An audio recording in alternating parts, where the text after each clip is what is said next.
Oui, shalom, shalom, Dieu vous bénisse. Voilà, ce matin, je viens vous parler de quelque chose de très important, ce qu'on appelle l'état de siège, ok? Ou bien ce qu'on appelle le blocus spirituel, ou bien la frontière spirituelle, c'est-à-dire des éléments qui sont mis en place pour t'isoler, c'est-à-dire les personnes qui sont mises sous surveillance ou sous prison. L'état de siège est différent de la malédiction. Je vais bien vous expliquer aujourd'hui, vous allez comprendre, ok? Pour que vous sachiez comment est-ce que vous devez combattre et pour débloquer certaines situations de votre vie, ok? Je vous parle d'abord de la malédiction. Qu'est-ce qu'une malédiction? La malédiction, c'est une parole, une sentence déclarée par la langue d'une autorité supérieure. C'est-à-dire l'autorité supérieure, ça peut être ton père, ta mère, ok? Qui ont proclamé une sentence sur ta vie en disant que bon, peut-être que tu ne vas pas réussir durant toute ta vie. Mais il y a une autorité de sang supérieure qui proclame des paroles et qui fait des serments maléfiques contre toi, ce qu'on appelle la malédiction. Et cette malédiction produit en toi un recul. C'est-à-dire, ça se dresse devant ta vie et autour de ta vie comme un blocage. Ça, c'est la malédiction, ok? Elle bat le chemin de ton bonheur, le chemin de ton épanouissement, le chemin de ta réussite. Elle bat le chemin de ta prospérité, le chemin de ton élargissement des frontières. Elle bloque tout. Ça, c'est la parole de malédiction. Ok?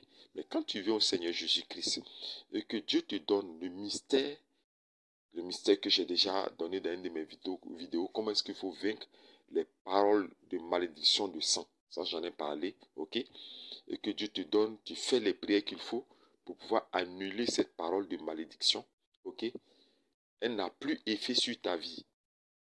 Donc, tu bénéficies de deux choses. Au niveau de la parole de malédiction, tu bénéficies de deux choses pour pouvoir traiter ça. Hein? Le sang de Jésus-Christ qui te rachète de tes péchés, de toutes les actions que tu as posées. Si tu as posé une mauvaise action, tu as fait que tes parents ou l'autorité spirituelle t'a maudit. Le fait que tu as accepté le Seigneur Jésus-Christ et le pouvoir de la repentance, cette condamnation doit disparaître. Donc l'effet de cette malédiction doit partir. Ok? Et ensuite, le décret de la parole de Dieu qui dit que comment maudirait celui que Dieu n'a point maudit? Donc, à comprendre bien, quand tu viens dans le Seigneur Jésus-Christ, les malédictions de sentence que tes parents ou ton père, ta mère ou l'autorité de sang déclarée sur toi n'a plus d'effet. Ça seulement, il faut retenir ça. Ok? Mais la sentence, la malédiction est différente totalement de l'état de siège. Je vais t'expliquer, tu vas comprendre. L'état de siège s'en fout de tout ça. L'état de siège s'en fout de la sentence de malédiction. Elle est établie depuis ta naissance. L'état de siège, qu'est-ce que c'est? L'état de siège, c'est des esprits humains de sorcellerie. Excusez pour les notifications. Les esprits humains de sorcellerie qui ont décidé de camper à la porte de ta vie. C'est-à-dire, on t'a isolé, on t'a scellé, on t'a encerclé depuis ton enfance jusqu'à aujourd'hui. C'est-à-dire que des esprits humains, c'est-à-dire l'esprit des sorciers, qui tend leur corps en pensée, qui tend leur corps en sommeil, campent toujours à la porte de ta vie. C'est-à-dire qu'ils t'encerclent, ils siègent. C'est comme des personnes qui prennent des chaises et qui s'asseyent autour de toi spirituellement. Et ce n'est pas des états de siège temporaire, c'est-à-dire qu'ils ne font pas ça pour un petit temps. Depuis ta naissance, parce que je disais à quelqu'un que quand les bébés naissent là, il y a des bébés à qui on envoie. Les mages, il y a des bébés où les mages viennent visiter comme Jésus. Ils envoient des parfums, ils envoient des cadeaux, ils envoient beaucoup de choses. Mais il y a des bébés pauvres. C'est-à-dire le bébé naît déjà pauvre.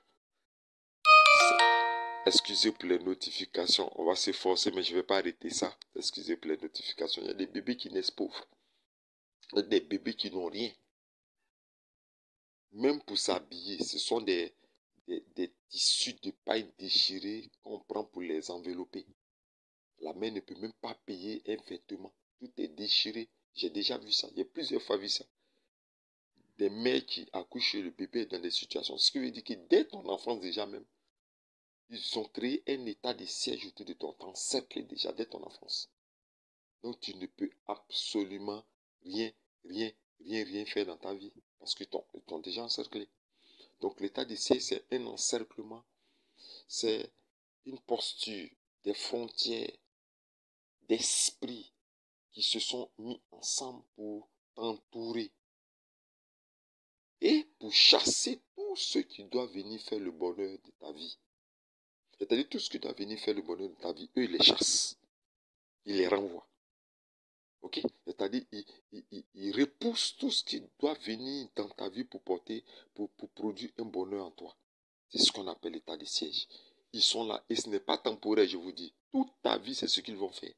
Si on doit venir te voir pour un projet, si on doit venir te financer, tout ce qui doit entrer pour susciter, pour réveiller, pour créer le bonheur dans ta vie, il doit chasser tout ça. C'est ce qu'on appelle l'état de siège. Il doit renvoyer tout ce qui doit faire joie, bonheur, épanouissement, plénitude et chasser tout ce qui doit être susceptible de produire la réussite dans ta vie. Il renvoie tout. Il renvoie tout. Et tu ne le sais pas ce qui est le problème. C'est que tu ne le sais pas. C'est subtil. Tu ne le sens pas. Mais c'est ce qui est dans ta vie. Toute ta vie. Je ne parle pas d'un moment jusqu'à la fin de ta vie. On empêche le bonheur, on empêche la joie, on empêche l'épanouissement, on empêche, je ne sais pas quoi, le mariage, on empêche le travail, on empêche l'enfantement, on empêche, c'est-à-dire, il bloque tout. C'est ce que vous appelez les blocages. Prophète, voilà, j'ai des problèmes. Beaucoup m'appellent pour me dire, j'ai des problèmes, tout est bloqué dans ma vie, je ne comprends pas. On appelle ça, je te dis qu'on appelle ça l'état de siège spirituel. Ok?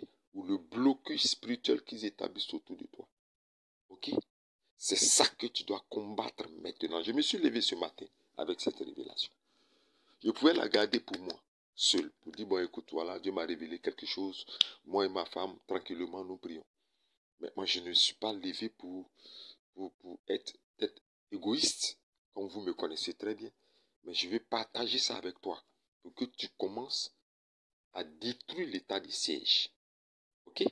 Et que tu réduis cela. Et c'est instantanément. C'est instantané, excusez-moi pour le mot, c'est instantané.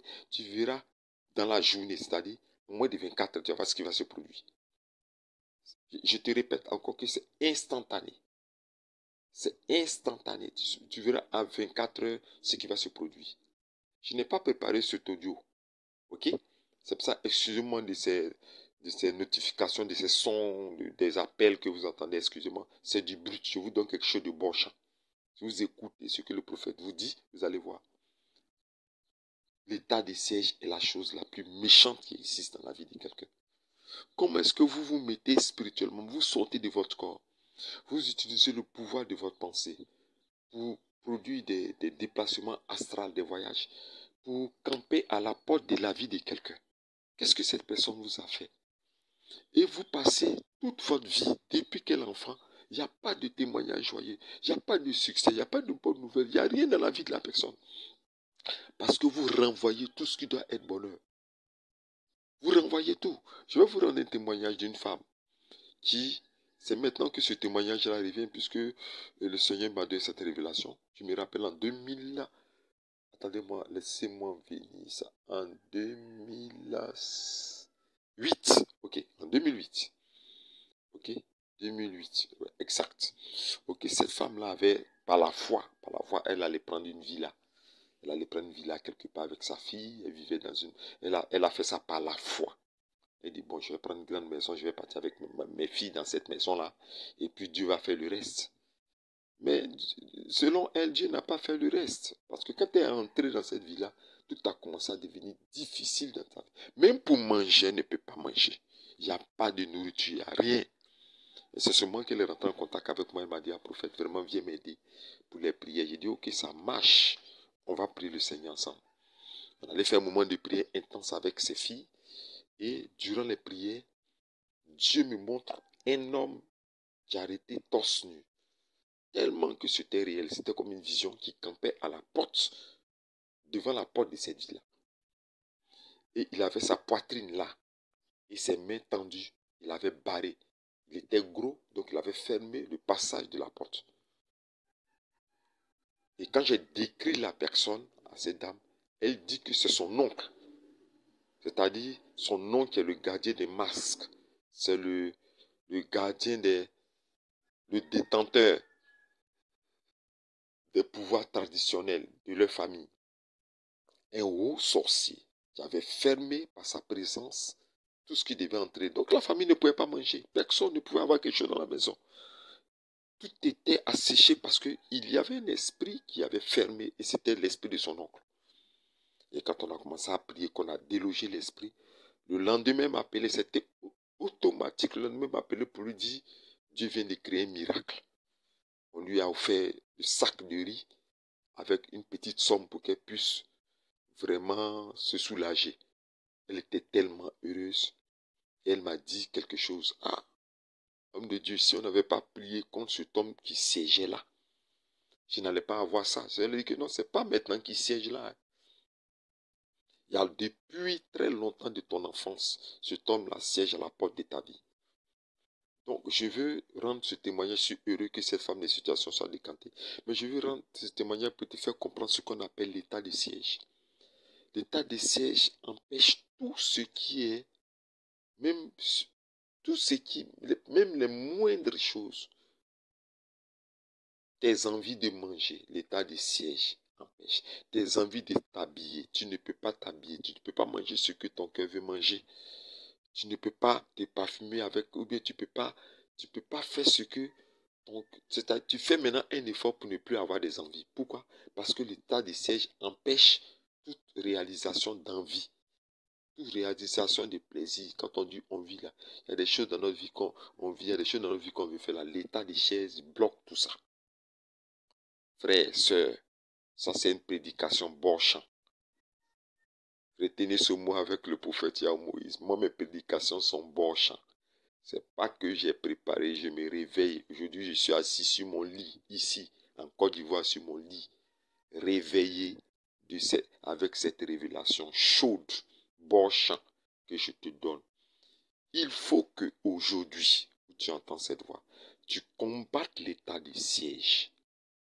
Il suffit que tu formules la phrase, tu dis Seigneur, je veux combattre les esprits humains de sorcellerie qui campent autour de ma vie pour produire un blocus, pour produire une frontière, pour produire une barrière, qui ont fait blocage, qui ont établi un état de siège pour ne pas que quelqu'un rentre, quelque chose rentre ou quelque chose sorte de ma vie, pour me garder esselé, solitaire, pour me garder caché quelque part. C'est contre ce état de siège-là que je me lève aujourd'hui au nom de Jésus-Christ de Nazareth. Et tu commences à détruire. Il faut que tu réduises toutes les briques, toutes les frontières de l'état de siège en ruine. Il faut que tu brises la muraille, tu brises la frontière, tu brises la barrière. Tu détruises l'état de siège totalement. Il faut que ça soit en poussière au nom puissant du Seigneur Jésus-Christ. Il faut que ça soit en poussière aujourd'hui. Ok? Quelqu'un va me dire, mais attendez, prophète, comment est-ce qu'on fait pour les détruire? Mais ça fait déjà combien d'années je vous parle?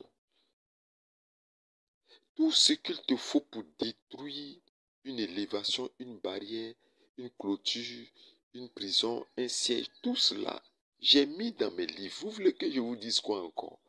Tout est dans les livres que j'ai écrits. Poudrée Céleste 1, Poudrée Céleste 2.